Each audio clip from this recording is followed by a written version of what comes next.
Mga Katoliko nagdruso sa mga simbahan sa pagpuon kan panahonin Kwaresma. Uyaan report. Paglahid nin abo sa satuyang angog.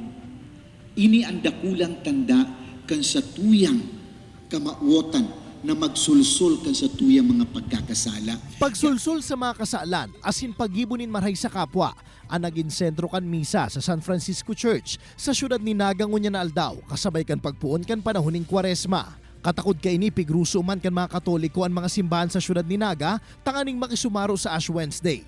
Marurumduman kaya kanakaliis na taon, pigbubudbud sana sa payuan abo, alagad ngunya na naghalwag na ang mga panundon kontra COVID-19. Pigbuelta naman kan simbahang Katolika ang paglalahid nin krus sa angog, kaya si Romel nahali pa sa karamoan, day na pinalampas na makaresibinin bendisyon.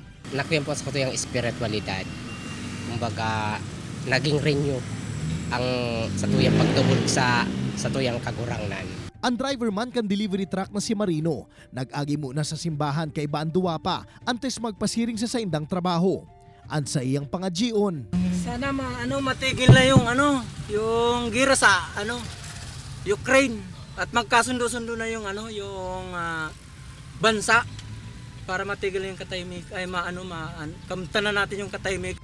Sigun man kay Father Louis Oxiano, tagapagtaram kan Archdiocese of Cáceres, dakulang bagay na nagbabaan ang kaso ng COVID-19, nganing urug pang matauandalan ang pag-obserbar sa panahoning Kwaresma. Alagad na iman pigahalikan simbahan ang pag-utob sa health and safety protocols.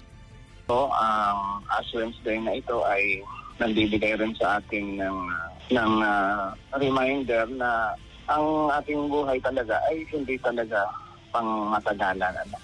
Maikli lang ang buhay natin, kaya we have to make use or to make the most out of it. Kaibanan si Carlo Abunita, Jesse Cruzat, Balitang Bicolandia.